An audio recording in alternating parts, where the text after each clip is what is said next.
پہلا سوال یہ ہے کہ جو بحران ہے اس وقت اس کووڈ-19 اور کورونا وائرس کا، تمام عالم انسانیت کو کیا میسج دینا چاہیے؟ میری پہلی گزارش یہ ہے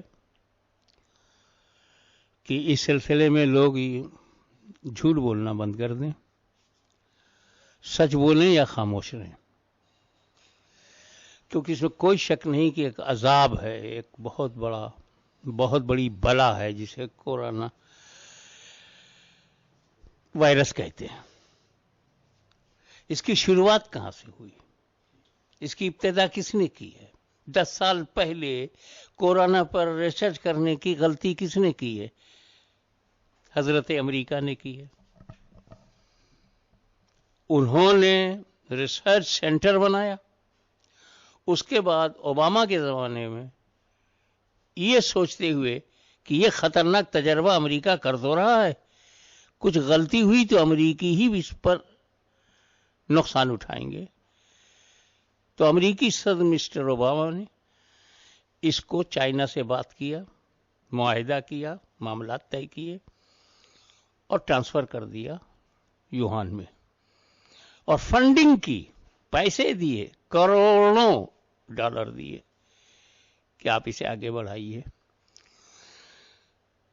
جو خطرہ ہوتا ہے اس طرح کے خطرناک تجربات میں وہ ہو گیا،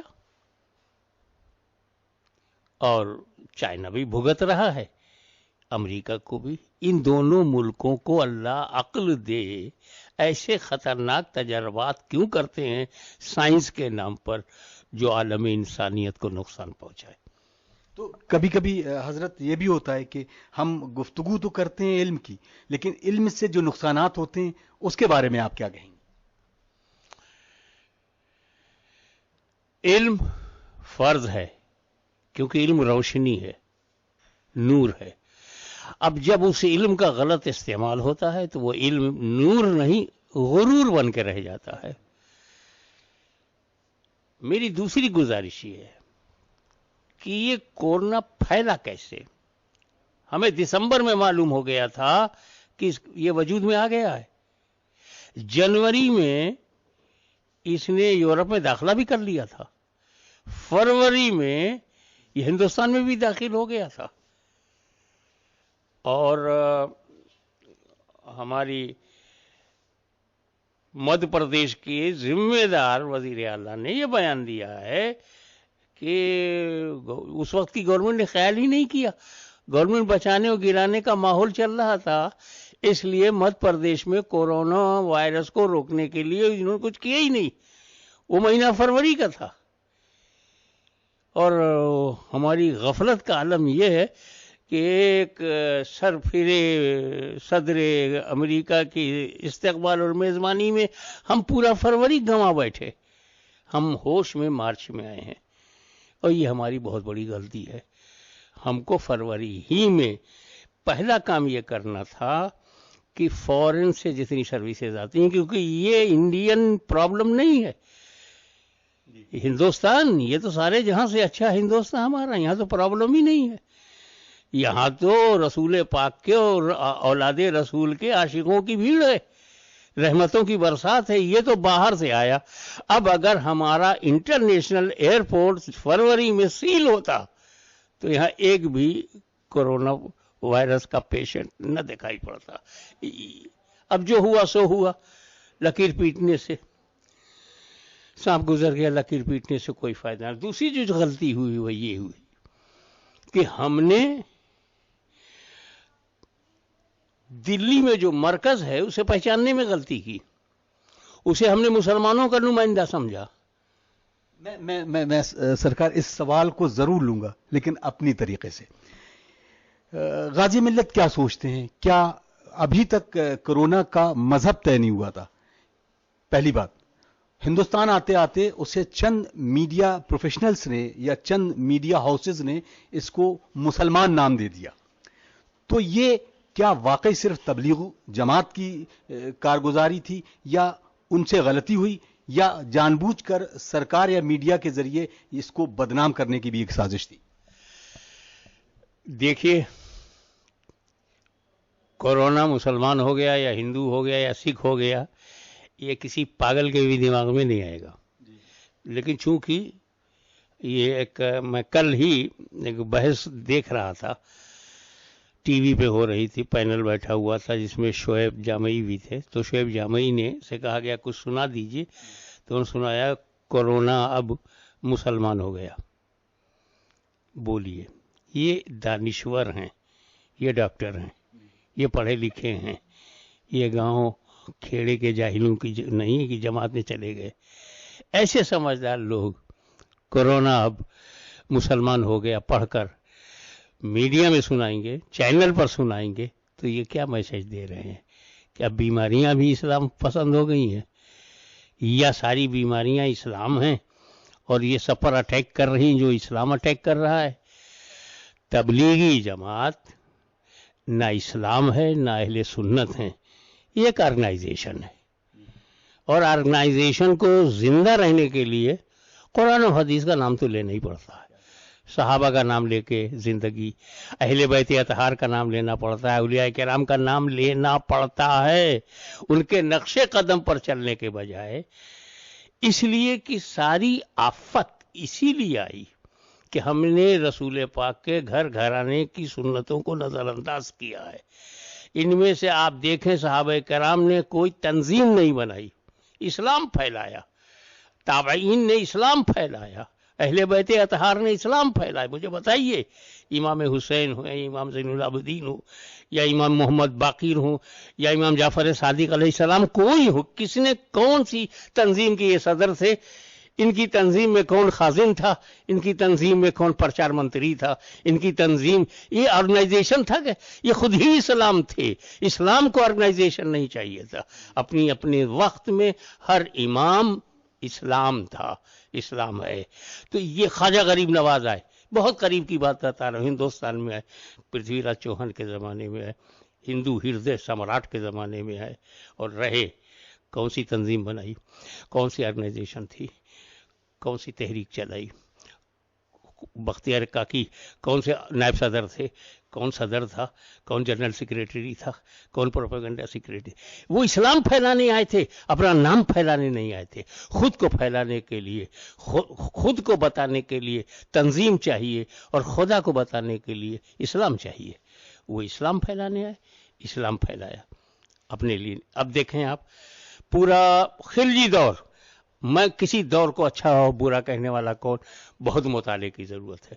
خلجی آئے، غلام ونش آیا، مغل آئے، مگر کبھی بھی شیواجی کے زمانے میں ہندو مسلم رائٹ مہاراشٹر میں نہیں ہوا، نظام کے زمانے میں تلنگانہ میں ہندو مسلم رائٹ نہیں ہوا، رانا پرتاپ کے زمانے میں راجستھان میں ہندو مسلم کبھی نہیں ہوا، مغل کے زمانے میں ہندو مسلم کبھی نہیں ہوا. کیونکہ آرگنائزیشن نہیں تھی، مذہب تھا. راجا کوئی بھی ہو، نواب کوئی بھی ہو، بادشاہ کوئی بھی ہو، حکومت کیسی بھی ہو، ہمیں ہمارے مذہب پہ چلنا ہے. ہندو کو سناتن دھرم پہ چلنا ہے، مسلمان کو اسلام پر چلنا ہے. کوئی سنگٹھن نہیں بنایا تھا کہ سنگٹھن کی الگ کوئی پالیسی ہو، سنگٹھن کا کوئی الگ مقصد ہو اور مذہب سے ہٹا ہوا کوئی نظریہ ہو. انگریز آئے، انہوں نے دیکھا کہ یار یہ تو اپنے اپنے مذہب پر بڑی خوشی خوشی سے عمل کر رہے ہیں.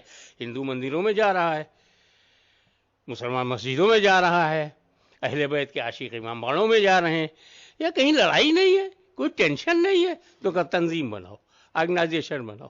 یہ ہندوستان میں چاہے جماعت اسلامی ہو، چاہے مسلم لیگ ہو، چاہے ہندو مہاسبھا ہو، چاہے راشٹریہ سوئم سیوک سنگھ ہو، یہ سب انگریزوں کے دور میں بنائی گئی تنظیمیں ہیں.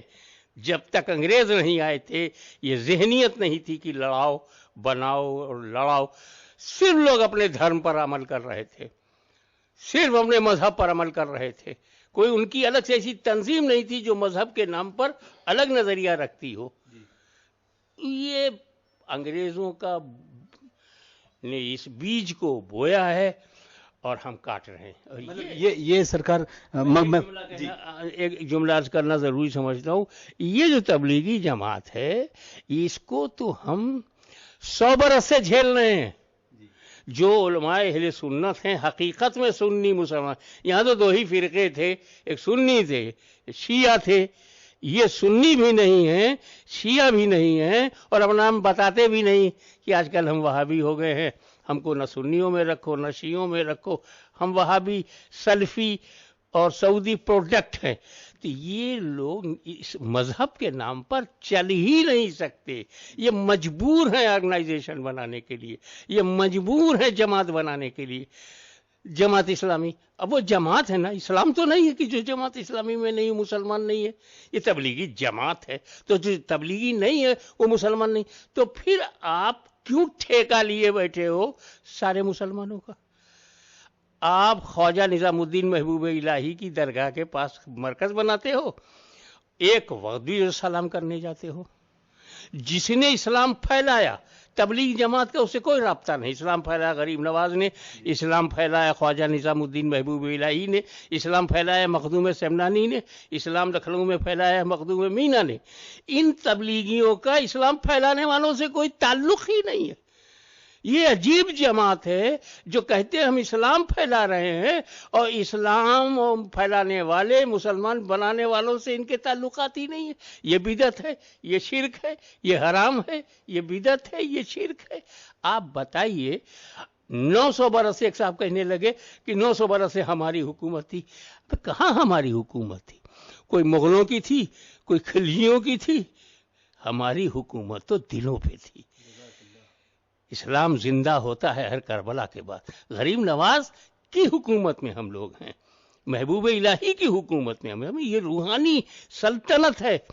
اس لیے ہندوستان کو 1000 تبلیغی جماعت بھی اس ملک کا کچھ بگاڑ نہیں سکے گی. تو اب سوال یہ اٹھتا ہے کہ کیسے ہم امت مسلمہ کو یکجہتی کے پلیٹ فارم پر، یونٹی کے پلیٹ فارم پر، اور خاص طور سے جسے ہم اتحاد بین المسلمین کہتے ہیں، اس کو کیسے زندہ رکھا جائے، اور خاص طور سے بیداری جو تعلیم کی ہے، اس دونوں سوال کو کیسے جوڑ کے آپ دیکھتے ہیں؟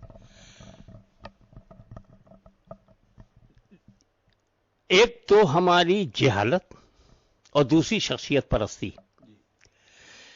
اس درجہ ہے کہ اگر آپ، ایک صاحب نے کہا کہ وہ مولانا صاحب بھاگ گیا، چھپا ہے،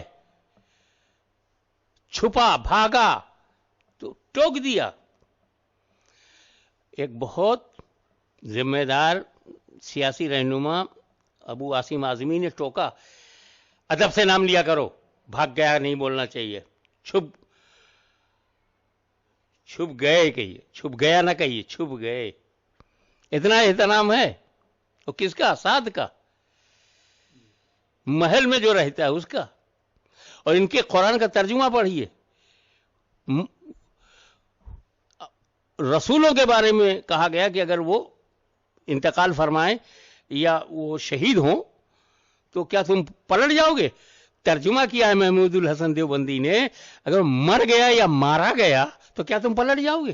رسولوں کو مر گیا اور مارا گیا کہا گیا، یہ گوارا ہے ان کو، کیونکہ محمود الحسن دیوبندی کا ترجمہ ہے. اور ایک کسی نے کہہ دیا کہ وہ بھاگ گیا، تو بھاگ گیا نہ بولے، بھاگ گئے بولیے.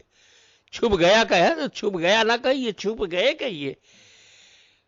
جب تک ان تبلیغیوں کے دل میں احترام رسول کی بہار نہیں آئے گی، یہ بربادی کا سامان مسلمانوں کے لیے سب سے زیادہ بنے رہیں گے.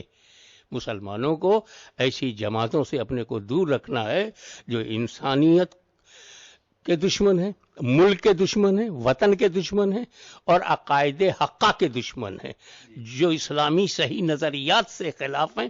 ایسی تبلیغی جماعت ہو یا کوئی بھی جماعت ہو، ہم جماعت کے پابند نہیں، ہم اسلام کے پابند ہیں. اسلام ہی کے نام پر، وحدت کلمہ کے نام پر، ایک کعبہ، ایک قبلہ، ایک اسلام، ایک قرآن، ایک رسول، یہ اگر ہم صحیح معنوں میں ماننے لگیں گے تو ایک ہونے کی بڑی گنجائش ہے، اور ہمارا اتحاد بھی قائم رہ سکتا. لیکن ایسا نہیں ہو سکتا کہ آپ جاہلوں کو گمراہ کریں اور سیاسی اثر و رسوخ کی بنیاد پر اپنی گرفتاری کو بچائے رکھیں. غریبوں کو تو اسی دن ایٹ دا اسپاٹ گرفتار کر لیا جاتا ہے. جب وہ قانون وائلیشن آف لا کرتے ہیں تو فوراً ہی ارسٹ ہو جاتے ہیں. اور یہ شخص ابھی تک دیکھیے کتنے آرام سے ہے. کہا جاتا ہے کہ ان کے اوپر جو اس کے سربراہ ہیں، نام آپ نے کئی بار لے دیا، تو ان کا اوپر کچھ ایسی تنظیمیں ہیں، کچھ ایسے ملک ہیں جو اپنا ہاتھ رکھے ہوئے ہیں، یہ کیا صحیح مانتے ہیں آپ؟ ایکچولی مختصر میں یہی کہہ سکتا ہوں میں کہ اسلام پہلے صرف اسلام کے نام سے چلا، اس کے بعد پھر جب اس میں یزیدی اور مروانی جیسے عناصر شامل ہونے لگے، خوارج اور ناصبی اور دشمنان اہل بیت آنے لگے، تو فرقے بننے لگے. جماعت نہیں بنتی تھی، فرقہ بن جاتا تھا، سیکٹ، ایک آئیڈیالوجی، ایک مکتبہ فکر بنتا تھا، جماعت نہیں بنتی تھی. وہ چاہے وہ باطنیہ ہو، معتزلہ ہوں، وہ چاہے وہ جو بھی ہو، اور یا اسکول بنتے تھے، فقہ جعفریہ ہے، فقہ حنفیہ ہے، وہ جماعت نہیں بنتی تھی، اسکول بنتا تھا، ایک school of law, school of law. فقہ جعفریہ اسکول آف لا ہے، عقائد جعفریہ جو اصلاح اشعریہ وہ اسکول آف تھاٹس ہے. تو اس طریقے سے اسکول آف تھاٹس ہوں یا اسکول آف لا ہو، وہ جماعت نہیں ہوتی تھی، وہ کوئی سنگٹھن نہیں ہوتا تھا، اس لیے وہاں کوئی جھگڑا نہیں تھا، کوئی صدر سیکریٹری وہاں نہیں تھا. اس کے بعد پھر کیا ہوا کہ ایک فرقہ بنا سعودی عرب میں، محمد بن عبد الوہاب. تو عربوں میں اصل اسلام کو پولیٹیکل اسلام کیسے بنایا جائے، روحانی اسلام کو پولیٹیکل اسلام بناؤ، وہ اسلام جو دنیا میں، قبر میں، آخرت میں آپ کی زندگی سنوارے، اس کے مقابلے میں مادی اسلام، فائدہ مند اسلام، ڈکٹیٹر اسلام، یعنی پولیٹیکل اسلام، یہ کرنے کے لیے محمد بن عبد الوہاب کا انتخاب برٹش گورنمنٹ نے اس وقت کیا تھا. پورا بری دنیا میں اس وقت سورج ہی نہیں ڈوبتا تھا، اتنی لمبی چوڑی حکومت تھی. یہ تو عرب میں ہے. اس نظریے کے جو سب سے بڑے فاؤنڈر ہیں محمد بن عبد الوہاب، اسی نام سے انہیں وہابی بھی کہتے ہیں، وہ عرب میں ہیں. ان کی عربی کو ہندوستان میں سب سے پہلے اردو میں جو لے آیا آج سے 180 برس پہلے شاہ اسماعیل دہلوی. انہوں نے ایک کتاب تقویت الایمان لکھی اور اس میں وہ ساری گمراہی کو شامل کر دیا جو محمد بن عبد الوہاب سے شروع ہوئی. اس نظریے کے سب سے بڑے فائنانسر جو ہیں وہ سعودی عرب ہیں، اسی کے اثر سے کویت ہے، دبئی ہے، ابو دھابی ہیں. یہ جتنے وہابی وائرس سے افیکٹڈ کنٹریز ہیں وہ تبلیغی جماعت کی طاقت ہے، اسی لیے گرفتار کرنے میں تکلیف محسوس ہو رہی ہے، ان کو جیل بھیجنے میں تکلیف محسوس ہو رہی ہے، ان پر 304 لگا تو دیا، اس پر عمل کرنے میں تکلیف ہو رہی ہے، کیونکہ ہندوستان دیکھ رہا ہے کہ یہ جاہل لیڈر، مگر اس کے پیچھے ایک عرب دنیا ہے جو خود بھی یزیدی بن چکی ہے، جو خود بھی خارجیت زدہ ہے، جو دہشت گرد ہیں. یہی وجہ ہے کہ دنیا میں جتنے بھی آتنکوادی ہیں، جتنے بھی ٹیررسٹ ہیں، جو مسلمان بن کر دہشت گردی کرتے ہیں، جو مسلمان بن کر کے بے گناہوں کو قتل کرتے ہیں، لشکر طیبہ ہے، حزب المجاہدین ہے، طالبان ہیں، القاعدہ ہیں، یہ سب کے سب وہابی بیچار دھارا کے ہیں. ان سب کا فائنانسر سعودی عرب ہے. اور سنیے آپ، یہ وہابیوں کو ہلکے میں مت لیجیے گا. انہوں نے مسلمانوں کی تمام ضروریات کو دھیان میں رکھ کر کے سنگٹھن بنایا ہے. انہوں نے دیکھا کہ مسلمان بچوں میں، سنی مسلمانوں میں جن بچوں کو دین کی بڑی دلچسپی ہے، ان کے لیے دارالعلوم دیوبند بنایا، ندوہ بنایا. انہوں نے دیکھا کہ سنی مسلمانوں میں جن بچوں میں روزہ نماز کا بڑا ذوق و شوق ہے، ان کے لیے تبلیغی جماعت بنایا. انہوں نے دیکھا سنی مسلمانوں میں وہ کون لوگ ہیں جن کو ایجوکیشنل دلچسپی ہے، ایکیڈمک مزاج رکھتے ہیں، ان کے لیے جماعت اسلامی بنایا. کون شرپسند ہے، فسادی ہے، ان کے لیے انہوں نے سیمی بنا دیا ہے، حزب المجاہدین بنا دیا ہے، لشکر طیبہ بنا دیا ہے. جس مزاج کا جس کو پاتے ہیں اس مزاج کی ایک آرگنائزیشن بنا دیتے ہیں.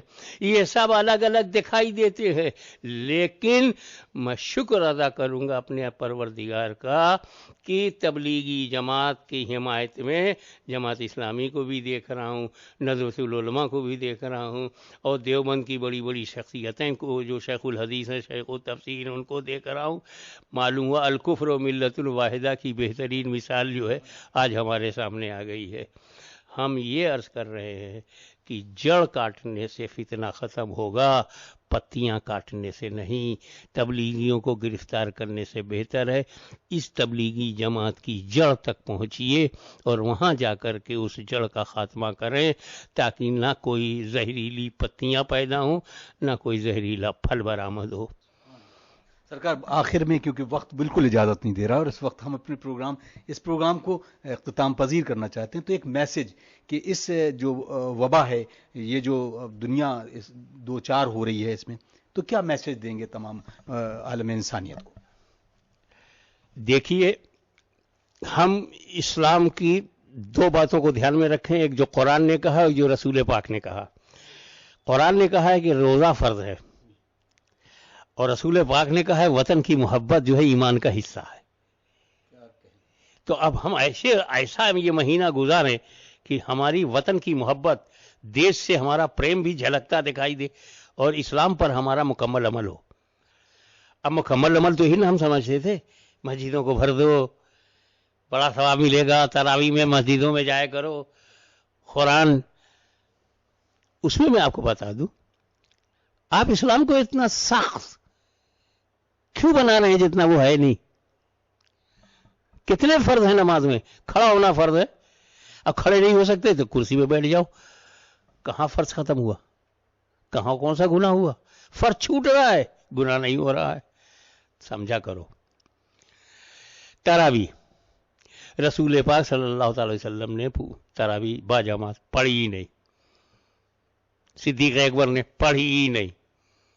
حضرت عمر کے زمانے کی چیز ہے، اچھی لگی، اچھا کیا، اجتماعیت نظر آئی لوگوں کی آپس میں، بس فرض تھوڑی ہے. دوسری بات کیا ہے، حضور نے کیا کہا کہ عذر معقول جب ہوتا ہے تو حرام حرام نہیں رہتا. الضرورت تبیح المحظورات، ضرورت جو ہے حرام کو مباح کر دیتی ہے. مجبوری بھی. آپ کا روزے دار ہونے سے پہلے زندہ ہونا ضروری ہے. آپ زندہ نہیں رہیں گے روزہ کو کیا خاک رکھیں گے؟ اور زندہ رہنے کے لیے کورونا وائرس سے بچنا ضروری ہے. اب اگر ملک یہ کہہ رہا ہے کہ آپ اپنے گھروں میں ہو جائیں تو بہت زبردست بات ہے. ایک تو یہ کہ آپ روزہ رکھیں، ٹھیک ہے، پتہ ہے کیسے رہنا ہے، وقت آیا روزہ کھول لیجئے. گھر میں نماز پڑھیے، مسجد میں پڑھنے کا ثواب. گھر میں تراویح پڑھیے، مسجد میں پڑھنے کا ثواب. تو اس میں کیا ہوا؟ آپ کا روزہ بھی ہو رہا ہے، آپ کی تراویح بھی ہو رہی. اور ایک غلط فہمی نکال دیجئے، 5 دن میں، ہاں ہمارے یہاں تو ختم تراویح ہو گئی. کیوں؟ 5 دن میں قرآن مکمل ہو گیا، تراویح مکمل ہو گئی. بھائی میرے، قرآن پڑھنا تراویح نہیں ہے، رکعتیں تراویح ہے. قرآن تو ہم چلیے سال میں ایک بار سننے کا شرف حاصل ہو جاتا ہے.